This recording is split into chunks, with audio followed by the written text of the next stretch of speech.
সাম্প্রতিক পরিস্থিতি নিয়ে সেনাবাহিনীর জিওসি ও কমান্ডারদের সঙ্গে কথা বলেছেন সেনাবাহিনী প্রধান জেনারেল ওয়াকারুজ্জামান।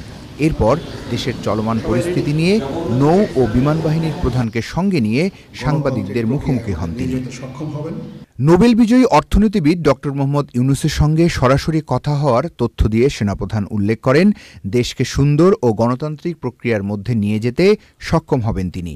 প্রফেসর ইউনূসের সাথেও কথা হয়েছে, ওনার সাথে কথা বলে আমার খুব ভালো লাগলো। আমার কাছে মনে হয়েছে উনি অত্যন্ত আগ্রহী এই কাজটা করার জন্য, এবং আমি নিশ্চিত যে উনি আমাদেরকে একটা সুন্দর গণতান্ত্রিক প্রক্রিয়ায় আমাদের নিয়ে যেতে সক্ষম হবেন।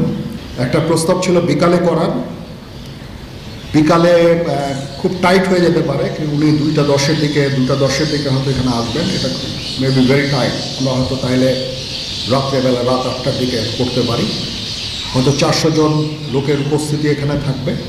বিভিন্ন সময় যারা সহিংসতা করেছে তাদের ছাড় দেওয়া হবে না জানিয়ে সেনাপ্রধান বলেন, পুলিশ ফিরে আসলে পরিস্থিতি আরও স্বাভাবিক হবে।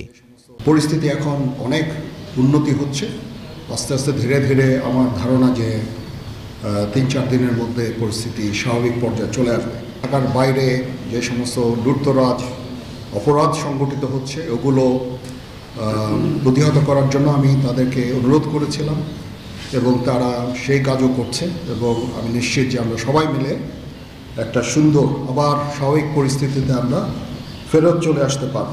সেনাবাহিনী নিয়ে অনেক গুজব চলছে, আর এসবে কান না দিতে বলেন সেনাবাহিনী প্রধান। প্রশংসা করেন গণমাধ্যমেরও।